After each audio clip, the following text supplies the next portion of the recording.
નમસ્કાર, ગુજરાત મનોમંથન 9 માં આપનું સ્વાગત છે। હવે જોઈએ આજના સમાચાર।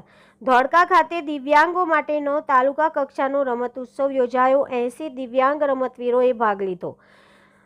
તારીખ 3 ડિસેમ્બર આંતરરાષ્ટ્રીય દિવ્યાંગ દિવસ મનાવવામાં આવે છે। આ ઉજવણીના ભાગરૂપે આજે રવિવારે અંધજન મંડળ અમદાવાદ અને એસ્ટ્રલ ફાઉન્ડેશનના સંયુક્ત ઉપક્રમે ધોળકા તાલુકાના દિવ્યાંગ વ્યક્તિઓ માટે રમત ઉત્સવનું આયોજન ધોળકા ખાતે કરવામાં આવ્યું હતું। આ રમત ઉત્સવમાં 80થી વધુ વિકલાંગ વ્યક્તિઓએ વિવિધ રમતો જેવી કે ટ્રાયસિકલ રેસ, વ્હીલચેર રેસ, ઘોડા ફેંક, સંગીત ખુરશી, નિશાન તાક વગેરેનો સમાવેશ કરાયો હતો। આ તાલુકા કક્ષાના આયોજનથી ગ્રામ્ય સ્તર પર દિવ્યાંગ વ્યક્તિઓમાં રમતગમતના કૌશલ્યની ઓળખ થાય છે અને અવારનવાર સમય જિલ્લા કક્ષાએ યોજાનાર ખેલ મહાકુંભમાં ભાગ લેશે।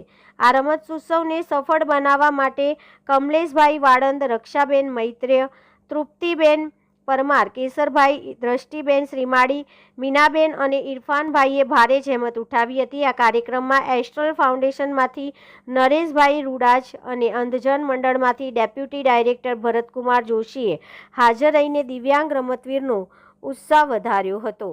હેડ ઓફિસ, ગુજરાત મનોમંથન 9।